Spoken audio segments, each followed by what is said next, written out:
You're listening to the To Write Love on Our Arms podcast, a show about mental health and the things that make us human.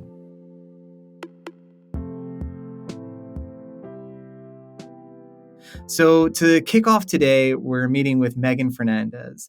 She's an award-winning business and community news reporter that has worked in newsrooms across the country. For a long time, Megan thought that her purpose was to share stories of others. But after losing her mother to cancer in January of 2020, Megan turned to memoir writing and poetry as a way to cope with her grief and tell her own story. Now she writes to share her struggles in coping with grief, mental health, and trauma, to normalize these conversations and remind others that they're not alone. I guess we'll start there. So, Megan, our first interaction with each other as an organization and as an individual was through a blog submission that you gave us. You called it The Gravity of Grief and Depression. Now, throughout this interview, we're going to be visiting some of those themes and pieces that stuck out to us in that blog. And our listeners can definitely find a link to that blog in our show notes. But before we get there and before we get here, perhaps it'd be helpful to understand a bit about your personal timeline and experience with grief. We talked a little bit before we started recording about how this process of grieving actually began before there was a physical and tangible loss. So if you'd be so comfortable, would you be able to draw out a little bit about what this timeline, what this journey has looked like for you? Yeah. So for me, as you alluded to, my grief started long before my mom took her last breath. And, she was diagnosed with cancer, lung cancer. And, we did everything right. We, got the surgery, we did the chemo, and, we thought we were in the clear. And about a year later, we found out that the cancer had already gone metastatic and she had two large tumors on the left side of her brain. And so that was a pivotal moment. But we still had hope, and she had the brain surgery, and you know basically, if you kind of think of it like an M&M, the tumors, they were able to get the chocolate but not the coating outside. And so, ultimately, even with radiation, that grew, and it, grew twice as fast, and it came back very aggressively to the point where, she just couldn't fight it anymore. And when it got to that point, it was a very rude awakening for us, because she was up and fine for my wedding. And then 2 days later, I found her unconscious alone in her apartment. And, it was a very rude awakening to realize that, it had gotten to that point, but also that she couldn't take care of herself anymore. And, my sister and I live on opposite ends of the world. And, it was hard, but, ultimately we were there with her in the end.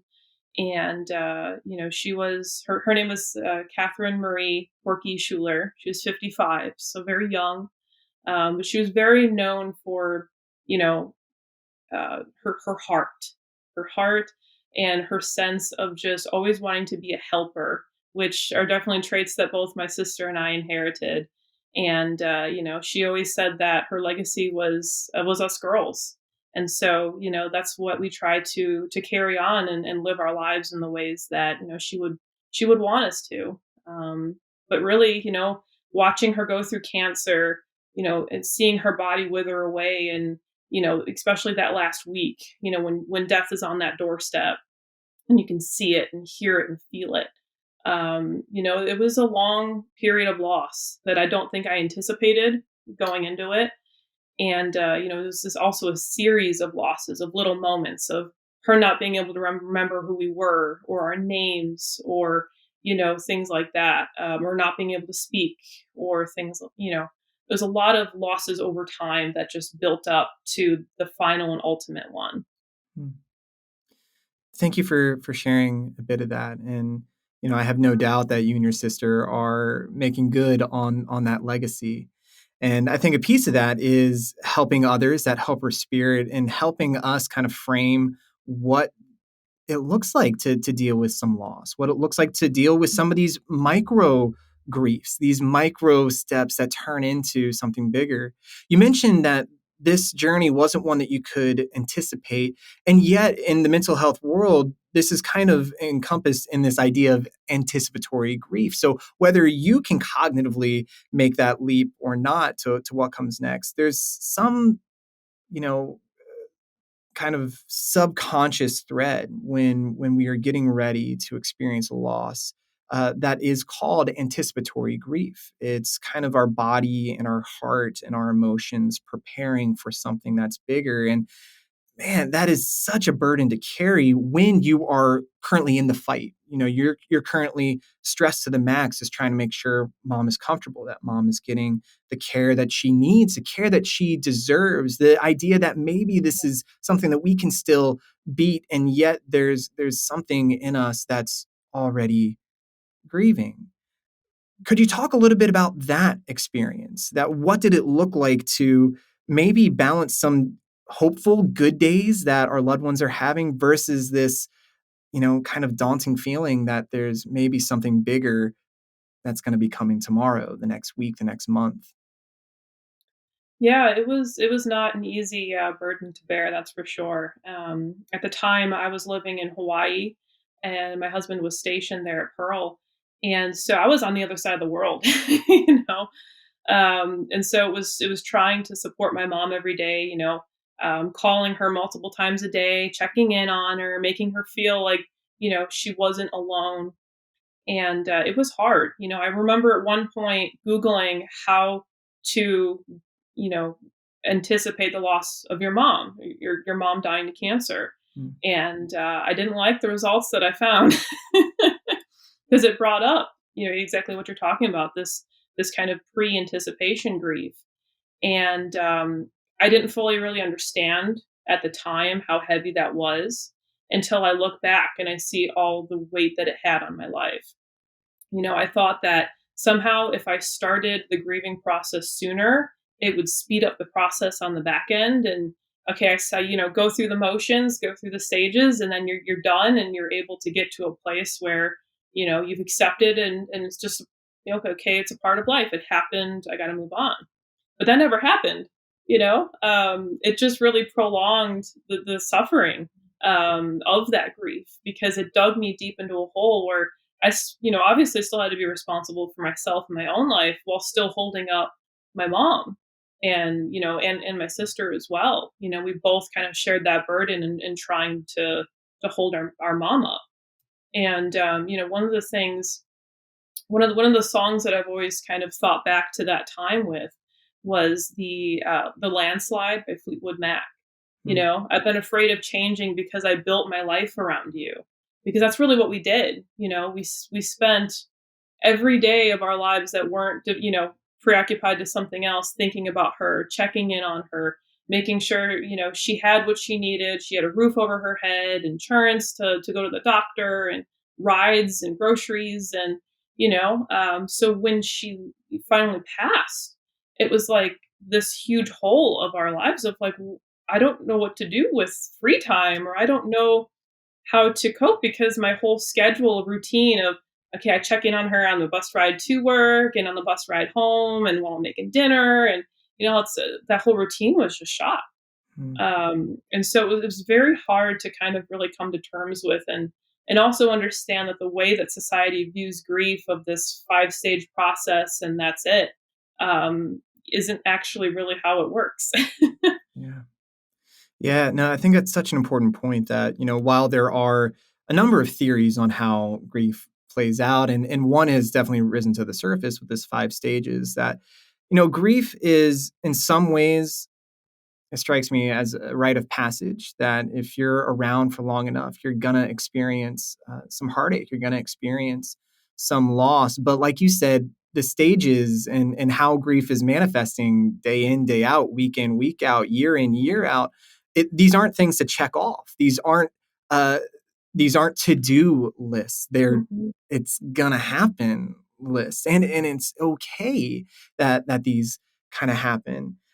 But before we get to kind of those stages and how those stages and how those different emotions through this process of grief have affected you, I think it's fair just to acknowledge this time that we're talking. So today is January the 13th. We're recording this coming up right before the second anniversary of your mother's passing. Just as someone with seasonal affective disorder might take certain precautions as the winter solstice approaches, what are some things that you're doing to prepare for this sad anniversary, this day that we wish didn't exist? What are some ways that you are kind of making sure you are buttressed, that you're supported, that you have the right amount of armor or the right amount of tissues or the right amount of friends around you?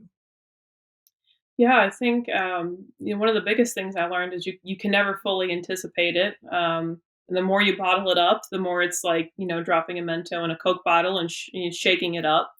But one of the biggest things that I found that really helps is taking the time out to honor her. Mm. For the first anniversary, I went out and visited my sister, and we spent the day, looking at her old photo albums, watching, home videos, and really, doing things and thinking of her positively, and joking with each other. Hey, do you remember when mom did this? And sharing, her favorite foods, toasting her favorite drink, which is a Bloody Mary, and playing, the songs that she liked, and things like that, and just really having that time to feel whatever you need to feel, but in a way where you're around somebody who can support you and cry with you or sit in silence with you. Um, and allow yourself to feel that. Another thing is I kind of have most of her belongings in kind of this giant kind of decorative box. And it's very kind of symbolic in a way of when I'm ready and it's, say, like close to an anniversary or birthday or Christmas or whatever it is. And I feel like going through those old cards and, belongings of hers, then I can open the box and let myself feel that and go through that. But otherwise, I need to keep it closed and kind of have that separate from my day to day stuff. Otherwise, I very easily can get so just wrapped up to it, and it's inundating day after day after day, and to the point where there's no room for anything else. And I can't have that. I still have a job to do, a life to live, and so it's really just trying to deal with it in a way that honors her while also lets me just feel what I'm feeling in the moment. Yeah. And you talk a little bit about what it looks like to feel what you're feeling in the moment, and that piece that we mentioned, the gravity of grief and depression. And in that piece, as you would assume from the title, you do talk a lot about depression. And we mentioned earlier that that is indeed one of these stages of grief. Have you felt in these 2 years, a sort of graduation or a transition into other stages? And if so, what does it feel like to reside in a different emotion or experience that perhaps became familiar? Perhaps you felt comfortable residing in denial or bargaining or depression or anger or you name it.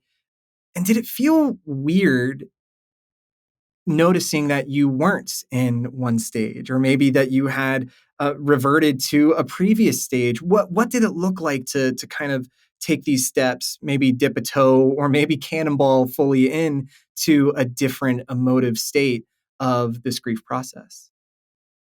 Yeah, grief is very much like a roller coaster. I found that in my own personal grief, I didn't necessarily go through each stage and go through it in order. For me, it was very much more like a cycle for a long time. And it was like different things in my life would hit the reset button, and then I would feel that again.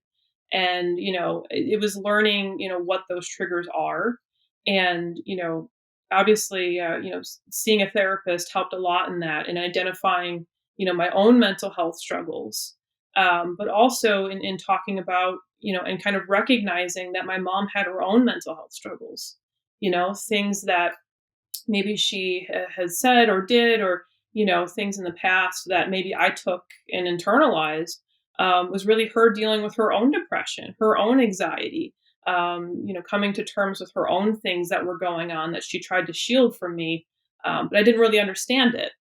And so that was a huge thing for me with looking at my own mental health and my own grief journey, because it helped me kind of understand my mom better to help me understand myself better. And so kind of re-change or re-looking at those thought patterns, because depression was the one, I think, the stage that kept me in the most. Depression was like kind of depression was a current that would just Mm. drag me under. And there were points where I didn't feel strong enough to fight it. And so it was really just learning how to fight that current to get to a point where I could swim again, or to where I could ask for help and get that lifeline. And what did some of those lifelines look like to you? If it was a current that was sweeping you away, what or who were the people on shore making sure they were tracking with you, making sure that they were throwing the buoy, making sure that as much as you were paddling, that there was someone, something, some folks to focus on? Yeah, I mean, the biggest people was my husband and my family, and a really close dear friend of mine. But the hard thing I think I found in dealing with depression was when I was in that moment and feeling that, my immediate response was to push everybody away. Because the one, person that I wanted support from, my usual person, and, mom, was the one person I couldn't get the support from. Mm. And so that kind of made me feel like I need to fight this alone. I need to do this on my own. This is only a journey I can take. And this is my fight. It's nobody else's. I have to be strong for myself and, for my sister, she's older than me. So she's primarily always been the one carrying all my burdens. And it just felt, it's my turn. I need to be the strong one. And, it wasn't until I really felt myself treading water that I was like, I can't do this. I can't continue like this. And so with the support of those around me, that I slowly started to kind of accept help from, as well as therapy. Doing therapy was a huge lifeline to me because you don't realize how deep under you are until, someone pulls you out. And for me, that was that thing. Yeah, having that perspective and really having other people lend you that perspective can be super, super helpful, super valuable. I'm curious, just for a quick beat, what advice would Megan today give Megan a month or 2 months after the loss? I think the biggest thing, and it's really a mantra that I kind of picked up in all of this, is grow through what you go through. Mm. And when I first heard it, I clicked with it, but I didn't fully understand why.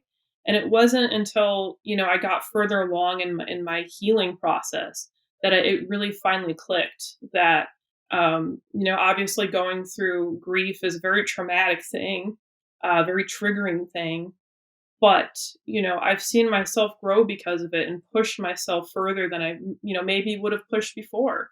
Um, and really just fighting to, uh, look at my mental health and improve it instead of just burying things underneath the surface and until I explode, or so it was very much a journey of seeing where I am and growing through that, and seeing it not as always a bad thing that I'm going through this tough, hard, heavy thing right now, but that there's some light at the end of the tunnel, even if I can't see it right now.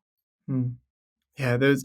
I think those are really wise words, simply because it sounds like something that was shared to me once upon a time. Folks that have met me on the road have probably heard me share this story about a mentor of mine who on the backside of some struggles as I was taking steps towards finding help. A mentor told me, "Look, the only difference between shit and manure is purpose. That they both came from a cow's butt, but what are we going to do with it? Are we going to shovel it away? Are we going to hide from it, or are we going to allow it to be some fertilizer? Are we going to allow some Mhm. growth to happen through it?" And while we've been saying this for years, that we don't always get to choose the stories that we're a part of, but we do get to choose how we respond. And that Yeah. isn't, a position of authority. That's not a prescription. That's not us saying you got to make something out of this, but it's our belief that something can be made out of it. And Mhm. it's not all on you to figure out what that thing is, but you mentioned therapists, you mentioned counselors, friends, family, people to help along in this. So all that to say, I want to say that your wise words are probably the more couth way of some wise words that meant a lot to me. So thank you for giving me a more sterilized version of it. Now, to move this along, these past couple years, grief have certainly become more of a topic of conversation on social media, in Zoom rooms. People are more comfortable talking about loss than perhaps ever. And I want to tip my hat to some pop culture moments as well. To Write Love on Our Arms is home to a number of very fervent fans of the MCU, of Marvel culture. And in WandaVision, there was a moment, spoiler alert coming up, where Vision says, "What is grief if not love persevering?" In a piece that you wrote for our blog, you said something similar. You said the heaviness of grief that you carry is really just the love that you have for your mom, trapped in the void left by her absence. So let's talk a little bit about maybe the two sides of the same coin, of the correlation between grief and love, and how we can, or maybe just how you have, honored both of those things. Yeah, I think that's a very powerful notion because really, when you look at love and grief, you can't have one without the other. When you feel grief, it's because you have felt love. But if you feel love, you will eventually grieve. Mm. And so I think recognizing that they're really interconnected is important. And I think, also one of the things that I've kind of come to realize too is, especially with Christmas having not been that long ago, you're looking at videos and you're seeing the Christmas or the birthday magic, and things like that. And I came to realize, all of those little moments that you have, kind of stored away in your memory, those are all, uh, they're all made possible by the love of the people in them. And so, while grief, really makes you feel the absence of somebody, it makes you feel just this gaping hole in your life. It's really those memories that we have to hold on to. That's where her presence is, and that's all that's left in this world of her is the memories. And so, I find that looking back at those has been very healing for me, to just kind of look back, remember those memories, give that nod to her, and really helps me feel like she's here with me. Because it reminds me of who she was and how much she loved me. And while it can be sad, obviously, to look back at that and remember that and be in that moment and relive it, it's also very powerful to feel that love again. And I'd say that to whatever degree that love is diminishing the distance between two people, that you are honoring that right now. I Yeah. can't help but believe that there's people watching this or listening to this that feel validated, that you are sending out love in a really brave way. And that certainly comes through clearly in the blog as well. One line, one word picture that you painted that really stuck out to me was, you said, quote, "The grief surrounding her death followed me like a constant midday shadow, always at the heels of my feet." I'm wondering now, in the year since we've published this blog, how has that shadow shifted over time? And what would you say to someone who fears that the shadow is growing despite some expectations that it should be shrinking? Yeah, I mean, I look back and I know I'm not in that same place that I was when I wrote that. The states of depression still come and go every now and then. But I think the biggest thing for me was realizing that, grief is always going to be part of me. It's always going to be part of my life. But I didn't realize, I thought that I would always be stuck in that and that would always be on the forefront because I can't see past the loss of my mom. Like, she's not going to be here, for when she wasn't here for when my sister had her baby and for my, when I got my new job and I moved across the country and, she's missing all these things in my life. And, it's that gets triggered. But I think the important thing to really to think about is just how much life grows around that grief. It's still there, but it feels smaller as life grows. I'm an auntie now. I got a job across the country. I moved across the country with my husband.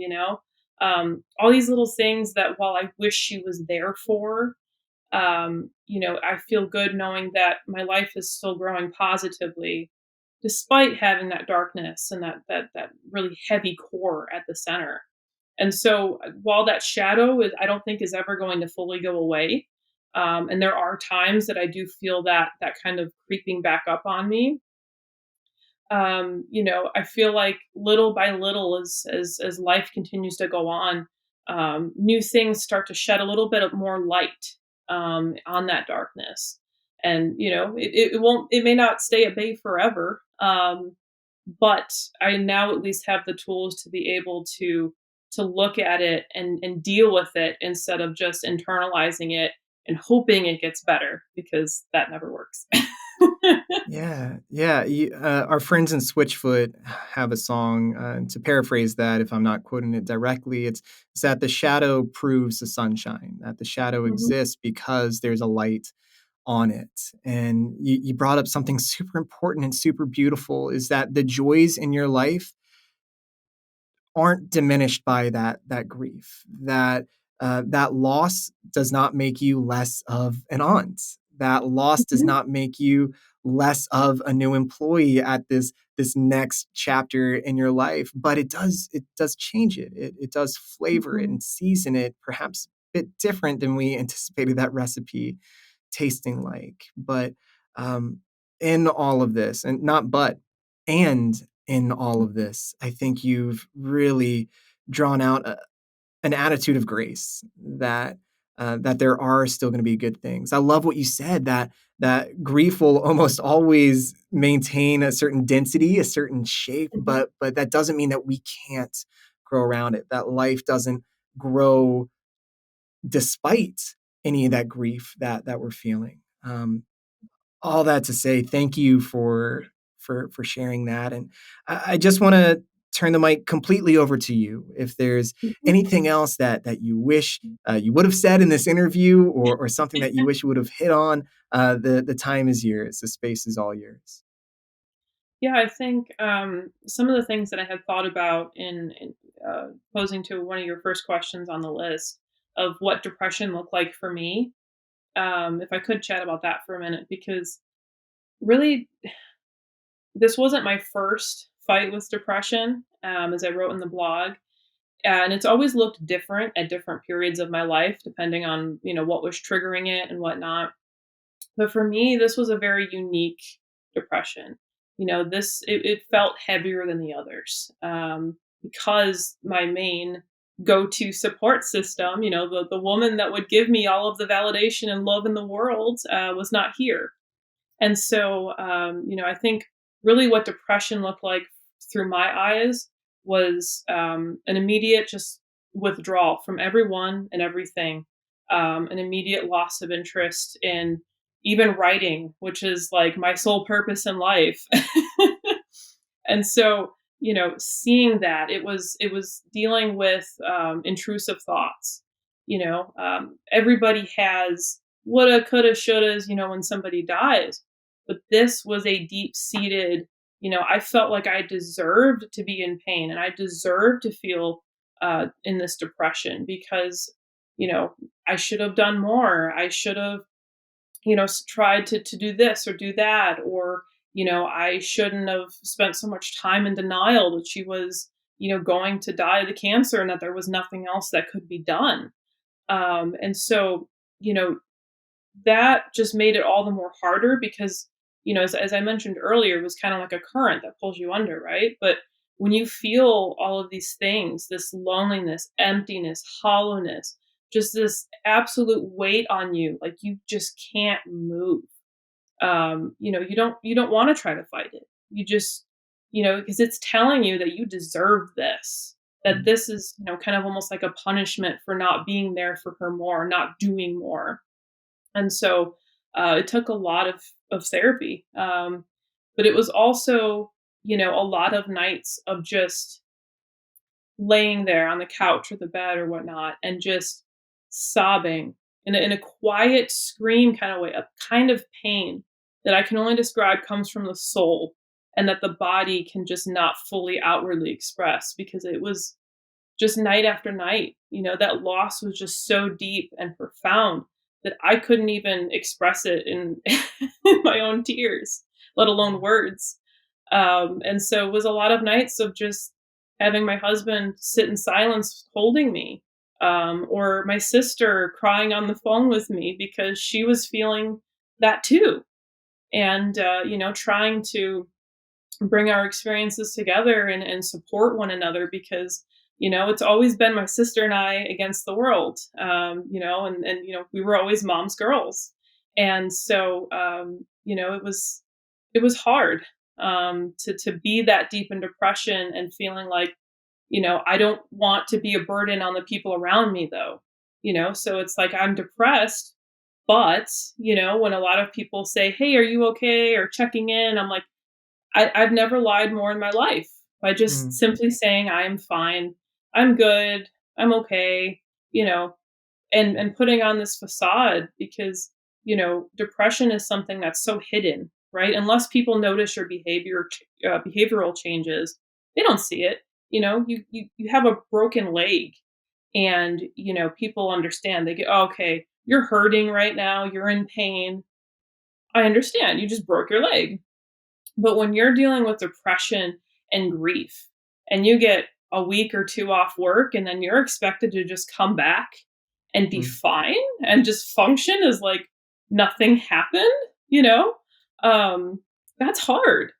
And I think a big part of that comes from the fact that like society does not know how to talk about grief, does not know how to address grief, but yet it's something that everybody feels. And so, um, I think that would be my kind of my call out is we need to find a way to talk about grief and understand it instead of just expecting, to just be fine because you're not. It takes time, and everyone thinks that grief is just this linear thing, and it's not. There's a lot of ups and downs, along the journey, and until you're feeling that, you don't see that.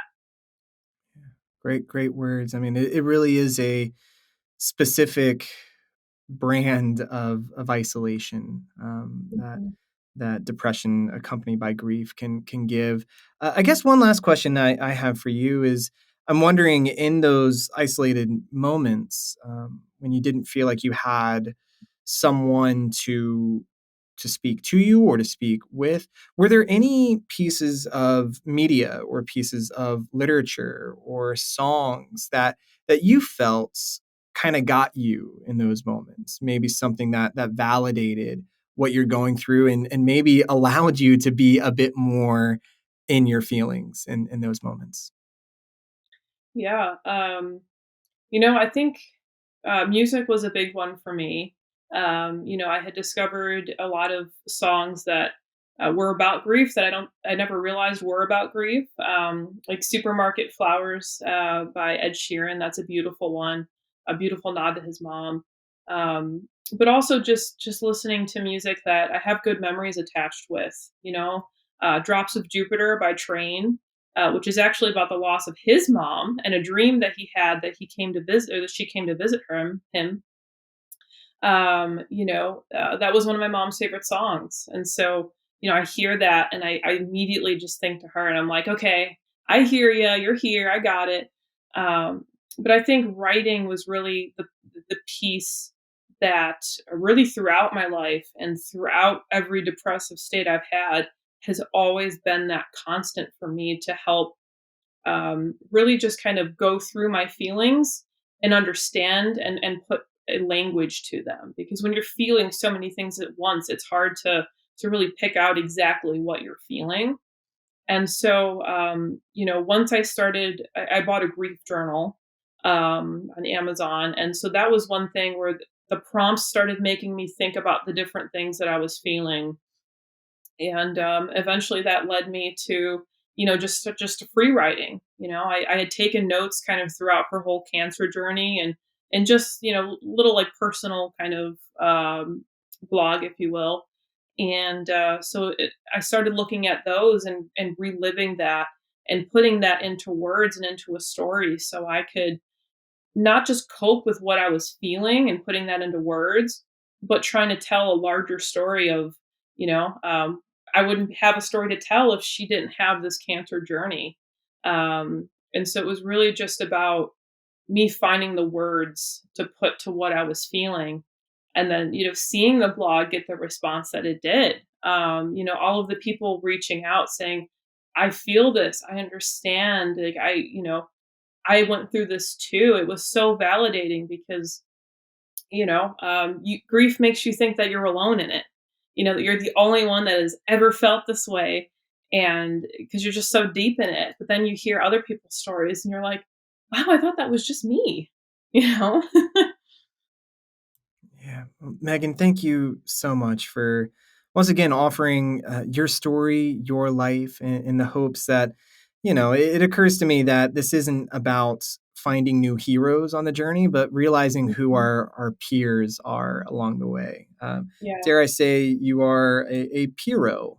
You're someone that is offering your life and your story in a brave way, so that other people can just kind of get through this in good company. So, Megan, thank you again for your time. Thank you for being Yeah. here, and we look forward um, to hopefully more opportunities to circle back with you. Thank you. It's been a pleasure being able to share my story. And I really appreciate you guys giving me the platform to do so.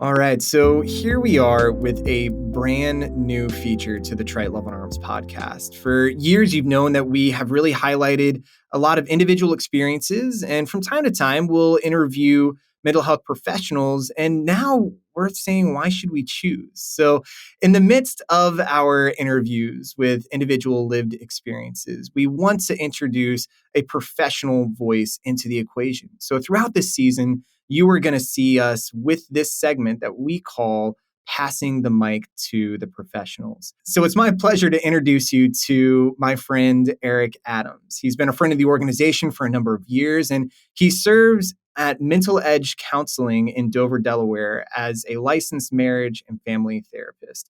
Eric, so great to see you again. So great to share some space with you. And we're hoping to pick your brain a little bit and your expertise a little bit on the topic of grief and loss. I guess let's just start there. What is grief and how does it commonly present itself? Well, first, thanks so much, Chad, for having me on. It's a real privilege. As we talk about what grief is, I think it might actually be helpful for us to think about what grief isn't first. So, grief isn't one particular experience or feeling or emotion. Grief is also not pathological, which means that it doesn't come from a place of brokenness or disease or mental illness. It's common to the human experience. And the other thing I'll say is that grief is not depression. Although, if we think about a Venn diagram where depression and grief are represented, there certainly would be some overlap between those two experiences. So, grief is what we call the process by which we adjust to loss. It's an amalgam of feelings and thoughts and experiences that result when we endure loss. Typically, when we think about grief, we're talking about loss that's resulted from the death of someone or something close to us, like a family member or a friend or even a pet. But people also experience grief when dealing with any number of other types of loss, a breakup, divorce, the ending of a friendship, the loss of a job or some dream or part of our identity, or even the loss of our spiritual faith. Those can all be examples of situations that might cause a person to grieve. And everyone experiences grief. As I said, it's a part of the human condition. It's not a sign of brokenness or weakness. It's really more a manifestation of love and attachment. When we lose something or someone that's close to us, the healthy and appropriate result is the process that we call grief. There's that great quote from WandaVision that asks, "What is grief if not love persevering?" And I really think that that's a beautiful and an accurate way to think about what grief is. It's a continuation of love for or attachment to someone or something that we've lost. And our experience of grief, the depth of the grief, the intensity of the grief is directly correlated to the level of love and attachment that we had to the thing that we lost. Hmm.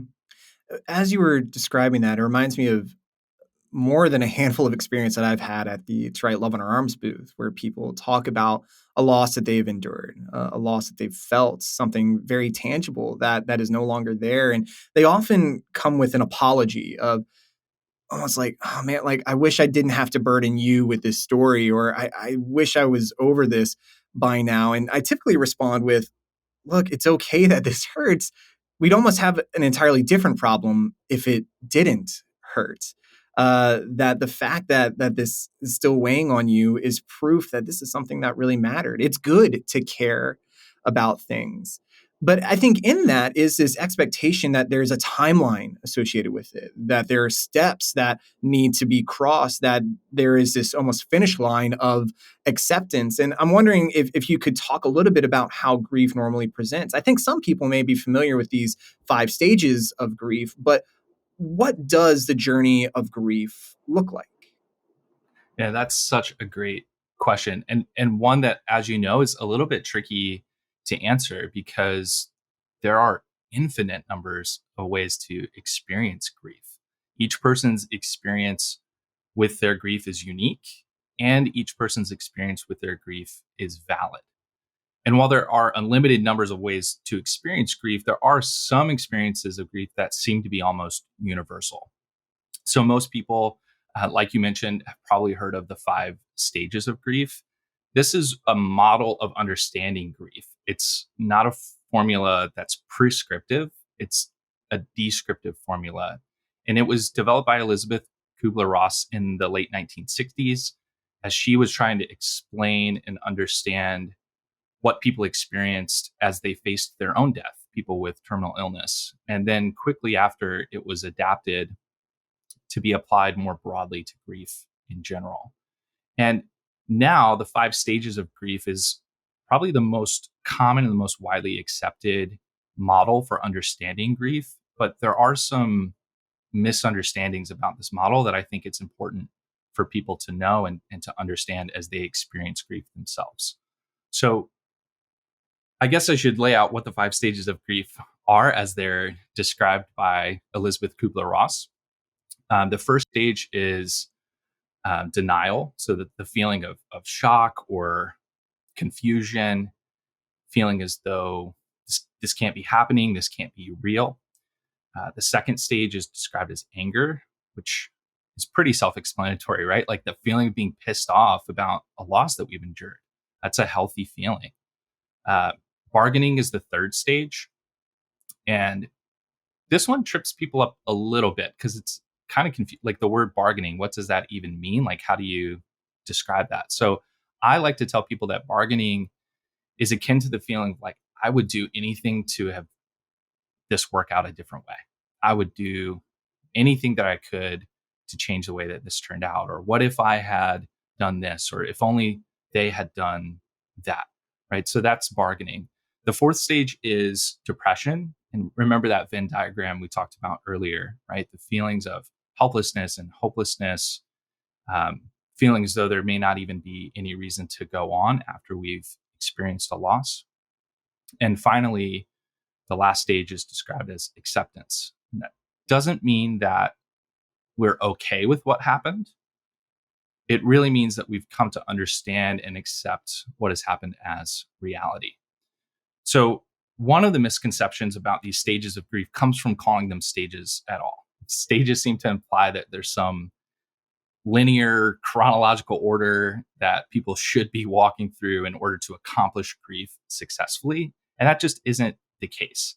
People experiencing grief may find themselves feeling things in any order and in any rhythm, and out of order according to the stages. They may also feel multiple feelings or experience multiple stages at the same time. They may even feel all of the stages all at once, and all of that is okay.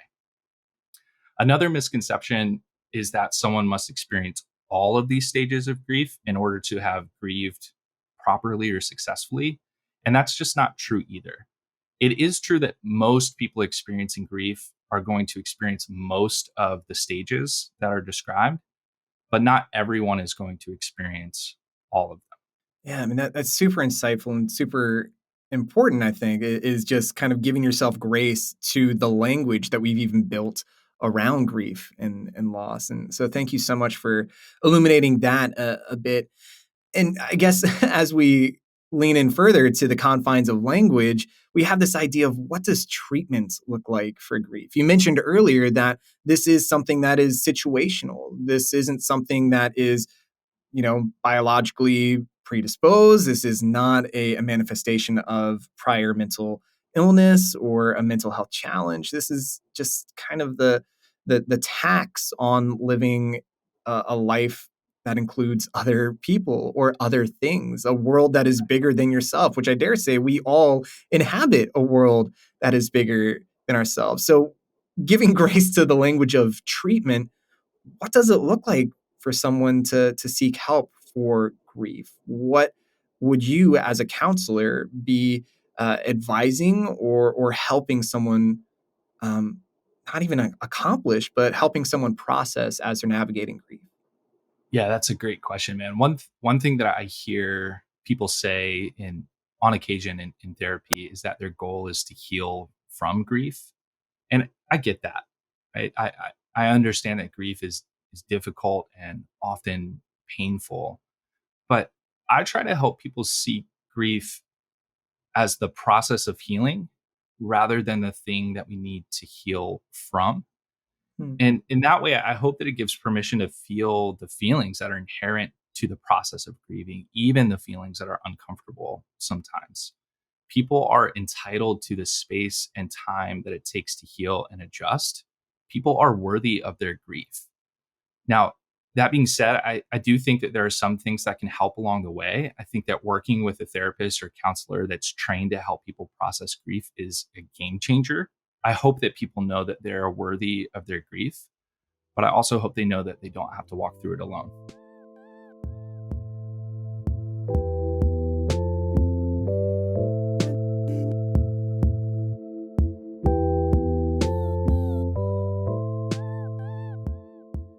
So, welcome back. We're sitting here with our friend Vivian Nuñez, and she's going to be our second personal interview on the topic at hand. So, just a little bit about Vivian. She is a writer, a content creator, and a dog mom.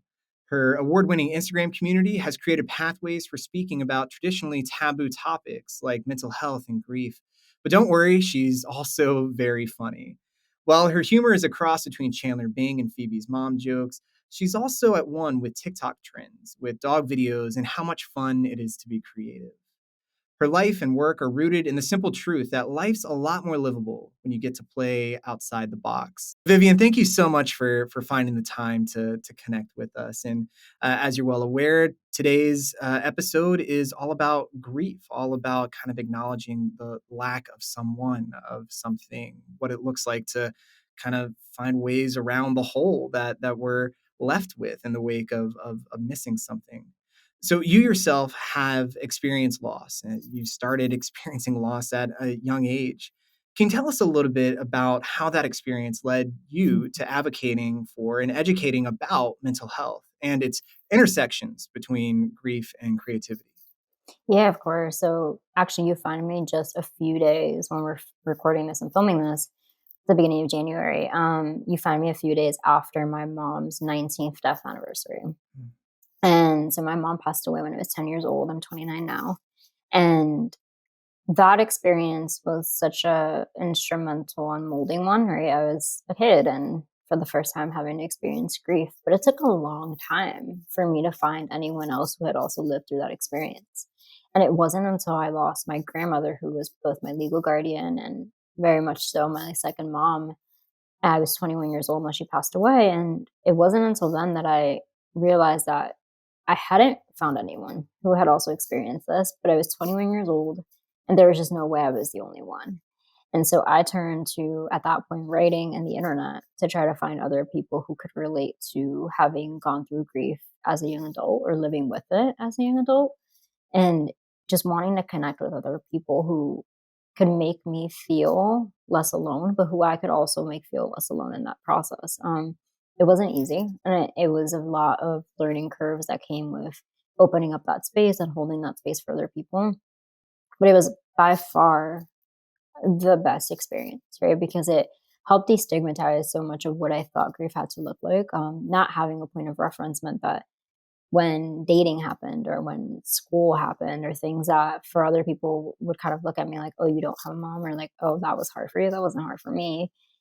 I would have someone who knew like exactly how it was hard, right? Like something as simple as, or as complex as, honestly, FAFSA and filling out financial aid forms when I was applying to colleges. Those were really, really hard for me because I didn't have what was supposed to be like a traditional check the box kind of information to put there. And those little nuances made such a difference in wanting to spark this passion I have of just trying to talk about it. You know, we were talking about it before we hit record, but there is so much that comes from being able to put words out, and whether it's in conversation and video and podcast form, that helps other people feel a little less alone in their process, and understand that it's unique for everyone, but you don't have to go through it alone. Right, right. You mentioned there, I'm already going off script like I warned you I would, but you mentioned this sense of this being an isolating experience. Mhm. So let's start there. What was your social context in the midst of this first loss of your mother? What were you Yeah. doing as a 9 to 5, or maybe just what did most of your life, what took up most of the space in your life during the time when you had to say goodbye to your mom? I was 10 years old with my mom, right? So I was in the 5th grade. I was in school with kids. I was never a popular kid. I was very much a wallflower and very, very shy. So I didn't have many friends. And so honestly, my life went from this kid who was a wallflower to someone that people now knew as the kid who had lost her mom. Mm. And I had kids who were trying to be my friends and kids who were like suddenly talking to me. And I was like, this is very uncomfortable and very weird for me. Like, you were never my friend before. Um, and so a lot of that context came from automatically going from hiding to being seen for only the one thing that I had lost, I had no control over. Right. And then having to feel ostracized by that, right? Because I didn't know how to contextualize it for myself. The experience and the environment around me suddenly became something that I didn't know how to navigate through because I had never been given the tools for that. And I had, we're talking about 2003, where mental health conversations aren't the prime, school systems aren't prepared to deal with this. I was sent to the guidance counselor often, daily, and I would just sit there and play board games. Like, Yeah. she would just have me sit and play card games, solitaire, board games, because there was nothing that she really felt she could do. So I was grieving, and no one knew what that was supposed to mean. And it was in a family system. I'm Latina. It was in a family system where everyone was so in their grief that most people in my family forgot that while everyone was in their grief, so was I, and I didn't have any extra guidance. And my family doesn't talk about mental health. They don't talk about anything related. The only time we ever talk about the person who passed away is if we're going to the cemetery to leave flowers. But there's no experience of like, how do we live with that loss? So that was the context that I existed in when I was 10 years old. And then growing up in that, I felt such shame for having lost my mom. Like, if it was something I'd done wrong. Mm. And that meant that I talked about it a lot less, right? Like, or that whenever I did talk about it, it was with such an overwhelming sense of chaos and feeling that there was no way I could pull something out of that, right? There was no way that I can find like a step forward. And what an interesting point that you brought up, an Mhm. important point, that you were all of a sudden defined by something that you had lost as opposed to something that you had. You weren't Mhm. Viv the soccer player. You weren't Viv Mhm. the writer or the drawer or the Mhm. singer. You were all of a sudden defined by something that you had no choice and Mm-hmm. no hand in. And I reckon that perhaps initially kind of hindered, but then I suppose with us Mm-hmm. having this conversation right now, your creativity was something that was central to a sense of healing, a sense of 1,000%. reclaiming a bit of yourself. So initially, it's you can't even use your creativity as an outlet because Mm-hmm. you're playing board games when you Mm-hmm. should be learning or should be Mm-hmm. exploring or should be experiencing wonder. But how did creativity reintroduce itself to you? And what role has creativity played in kind of these steps moving forward? Now, I mean, let's be honest, your grief has now entered adulthood quite Mm-hmm. literally. If it's you've been grieving for Yeah. 18 years, this has a life of its own. At what point did your grief meet your innate sense of creativity? So actually did it from the beginning. I like I said, I didn't have anyone else around me to really contextualize and understand this time in my life or this experience in my life with. So I started writing. I've always been a writer. But I specifically turned to poetry right after my mom died. And what I would do is I would do a combination of like poetry and journaling in this one notebook I had. And to be honest, I would write on it one morning. And then the next morning, right before school, I would read what I wrote the last day because that was the only way that I could find someone who understood what I was going through. Hmm. And like that is such a sad thing. And so through the years, I did that often. Like I was the only person who really understood what I was going through. And so I would use my writing as a sense of rediscovery and as an acquaintance that I could talk to about this. When I started using the internet for that, it was amazing, right? That's when I think that creativity as an outward form of expression actually started manifesting was when I was 21 and after I'd lost my grandmother. Because then I started creating things that I didn't just want to talk to myself about or talk to, I used to have conversations with myself.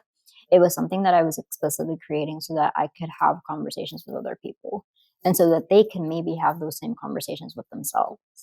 And so it became, how do we content create on Instagram, right? It was 2014 and it was, still pictures and long captions for me. And it was, how do we make sure that we're bringing this to life in a way that makes sense? I started a website that was for young adults who were grieving, and that gave them a platform to just see their words expressed back to them. And so I found that there was this power in this vehicle and exactly what you're saying, which was reclaiming an idea and an identity in ways that actually made sense for me, right? Because then grief was my source of inspiration, but it wasn't my identity. I Hmm. was a writer, I was a creator, and I happened to have these lived experiences that could funnel into these skill sets, but they weren't who I was. But for like a decade, it was, right? I was the kid who had lost a mom. And it takes a lot of work in therapy for me, a lot of work in just personal growth to get to a point where I was no longer defining myself as a burden or as someone who had caused this or feeling that level of weight on my shoulders, enough so that I could use creativity as a tool to help express, contextualize, and then have joy in these experiences, right?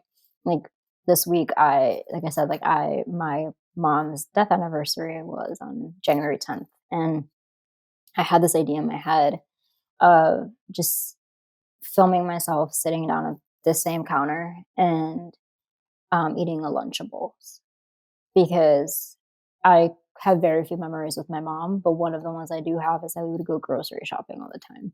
And she would always buy me Lunchables.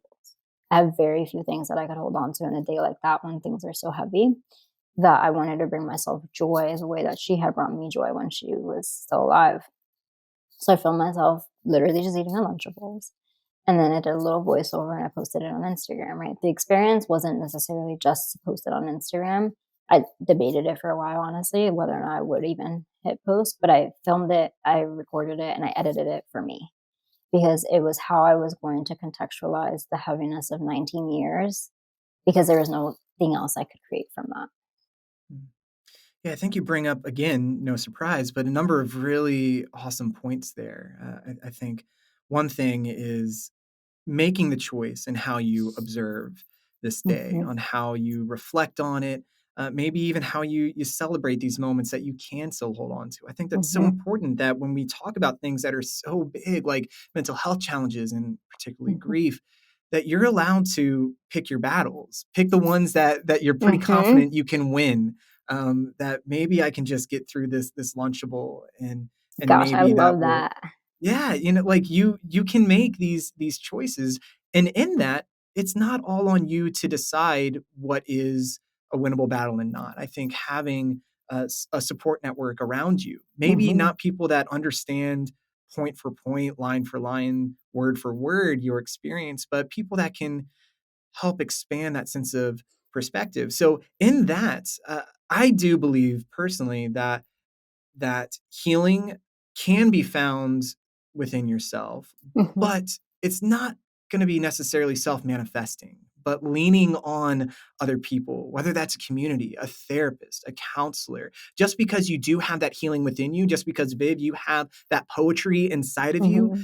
don't confuse just the writing of poetry for proper avenues for hope and help as well. Do you care to play out how your poetry, your creativity interplayed with your pursuing of therapy options, or Yeah. just building a community around this challenge? Well, I think that you made a really great point, which is you got to pick your winnable battles. And I see those in the context of the larger thing that you also said, which like some of them are just you can't choose them.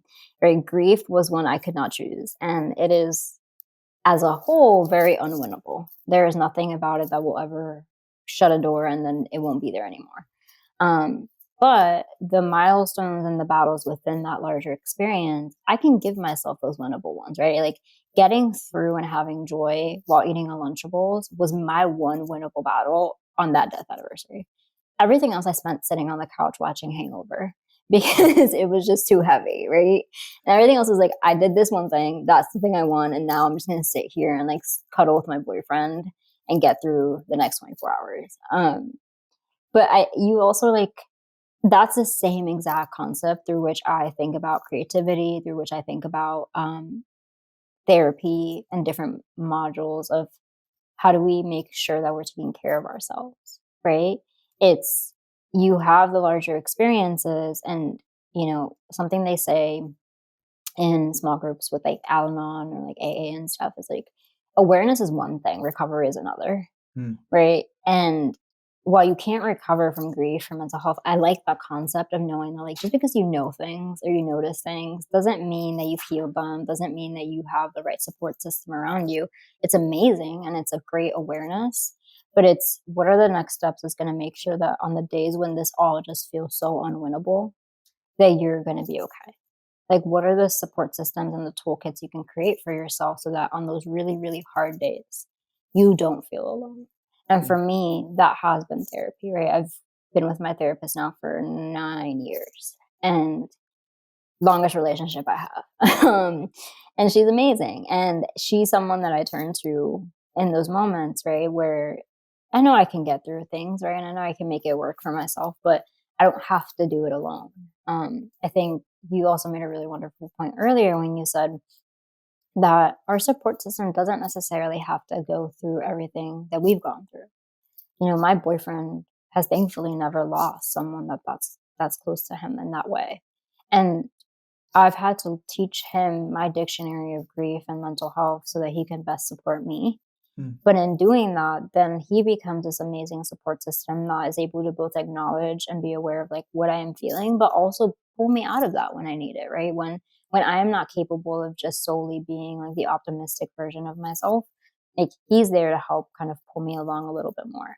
And it's hard, but I do think one of my main tips to anyone is always never think to create these toolkits or these support systems for yourselves on the days when it's really hard, because it's already really hard. Like just figure out how to get through the really hard day in the best way you can. And then on a day when it's really good, that's the day that you start figuring out like the logistics of therapy or how do I talk to my partner around this conversation or stuff like that. Man, that is so good, so deep. You don't need to come up with lasting solutions Mm-hmm. when you're walking wounded. And Mm-hmm. that's such wise words.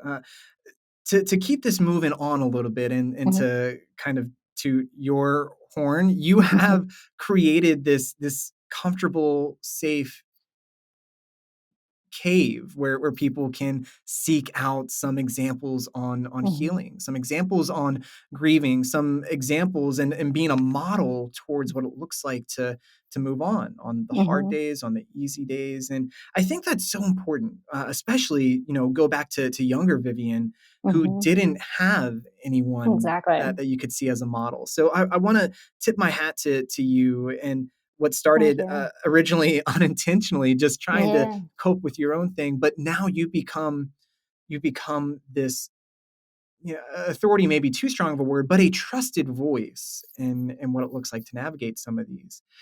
And you do this with a humility in that you wouldn't presume to be the person with all the answers. In fact, you point to people that are walking similar paths. I say all of this to set up a post that you had back at the end of November. You posted a clip of famous actor Andrew Garfield. Maybe you've heard of him, listeners. But he was having an interview with Stephen Colbert on The Late Show.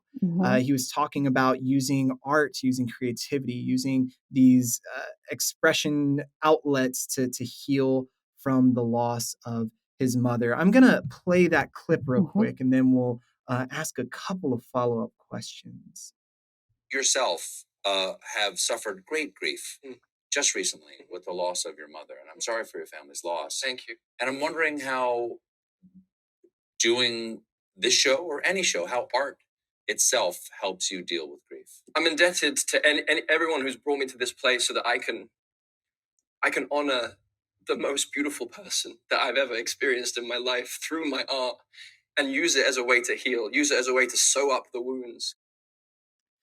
You, in that post, really highlighted the idea of sewing up the wound. I want to ask, just how did you come across that clip, and how instantly did that become a seed in your own creativity when you knew like, this is something that I have to share, have to post? What were you pulling from that moment? I love that you frame this up as this being something that I, as a friend on the internet to many people who are friends to me, was just like, hey, you should watch this, because I'm not an expert in any of this. And I think that the holiness and the amazing part of being on the internet is that we get to experience so many different people's perspectives on grief and loss and what that looks like for them. And I came upon that interview because a lot of people were sharing it with. It's a longer conversation that's very worth watching, but he hones in on like grief and like what grief feels like for him. And a lot of people were just sharing that part where he just talks about the grief, that first step of like feeling so inundated with that feeling. But not enough people were talking about what he says after, which was this part that you just played. And it's this idea of like the creativity, it's those wounds. Like, this is what you do. This is how you cope. This is how you contextualize. And I thought that that was the answer to a lot of people's prayers, right? Which is like, that's the winnable battle. It isn't grief as a whole. You're not going to outrun it. But the winnable battle is exactly what he says, which is just this way of expressing yourself. And I think at the beginning you do it as a testament and almost like this is for the person that I lost. But eventually that becomes, this is for the version of me I lost when I lost my mom. And this is for the version of me that I want to be next. And you keep building it out in that way. And creativity becomes this long-term path for you in a space and in a time when it feels like everything else in your ground is shaky.